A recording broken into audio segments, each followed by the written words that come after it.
लोगों ने रात का खाना खाकर सोने की तैयारी ही की होगी कि अमरोहा के एक थाने में एक फ़ोन आता है। दूसरी तरफ का शख्स कहता है, मेरे सामने वाले घर में 7 खून हो गए हैं, आप जल्दी आ जाइए। पुलिस आलन फालन में पहुंचती है वारदात की जगह पे, और जो दृश्य वह देखती है उसे देखकर सन्न रह जाती है। घर में 7 लाशें पड़ी होती हैं जिन्हें बेरहमी से कुल्हाड़ी से मारा गया होता है, और एक तरफ लगभग 25 साल की लड़की बेहताशा रोए जा रही थी। इन लाशों में उस लड़की के माँ बाप, 2 भाई, एक भाभी, एक मौसी की बेटी और एक 7 महीने का उसका भतीजा था।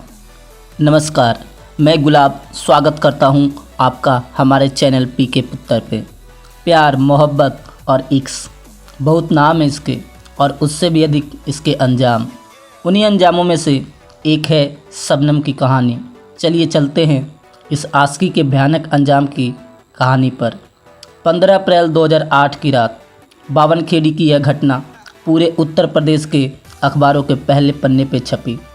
विपक्ष वालों को मायावती की सरकार को घेरने का मौका मिला, मीडिया को पुलिस पर सवाल उठाने का मौका और समाज को आतंक का भय। और सरकार ने वही किया जो हर सरकार करती है, किसी भी बड़ी घटना के होते ही तबादले। आखिर सरकार को भी तो दिखाना होता है कि वह कुछ कर रही है। साथ ही सरकार ने परिवार में इकलौती बची शबनम को 5 लाख का मुआवजा देने का ऐलान भी कर दिया।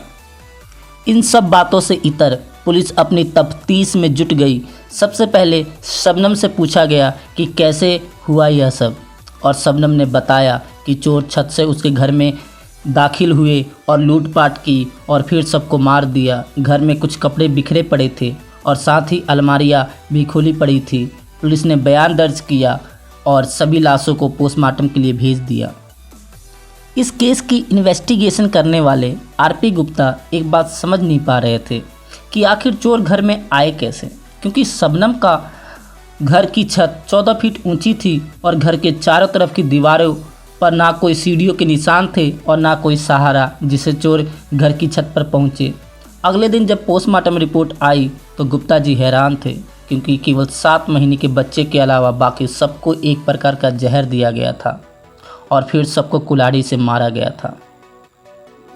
अब बात इंस्पेक्टर गुप्ता के सामने साफ हो गई थी कि कोई घर का ही है जिसने 7 खून किए हैं। इधर सरकार शबनम को 5 लाख मुआवजा भेजने के लिए तैयार थी, पर इंस्पेक्टर गुप्ता ने केवल सरकार से 48 घंटे का समय मांगा, एकदम फिल्मिया स्टाइल में, और सरकार ने वक्त दिया। दोबारा से गुप्ता जी कातिल का पता लगाने में जुट गए। उन्होंने घर के फ़ोन रिकॉर्ड्स निकलवाए और फिर सारी तस्वीर साफ हो गई। कत्ल वाले दिन शबनम के मोबाइल से एक ही नंबर पे 55 बार बात की गई थी और 3 कॉल ऐसी थी जो शबनम पर शक की सुई लाकर रोक दी। ठीक कत्ल के कुछ देर पहले 2 और कत्ल के बाद 1, जिस लड़की के घर में सब के सब मारे गए हों, वह इस हालत में कैसे थी कि कत्ल के बाद भी किसी से फ़ोन पर बात कर रही थी। पुलिस ने जांच में यह भी पता लगाया कि उस रात शबनम ही केवल घर में जिंदा नहीं बची थी, एक और था जो उस परिवार में बच गया था।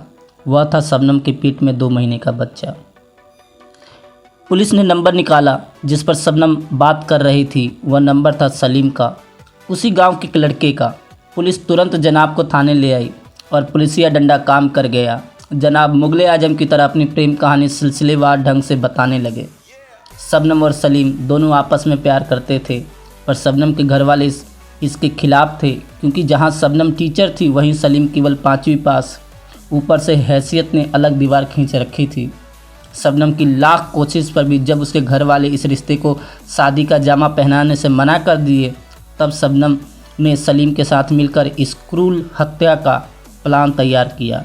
फिर वह किया जो एक बेटी, एक बहन और एक लड़की कभी नहीं कर सकती, जो प्यार को समझती होगी।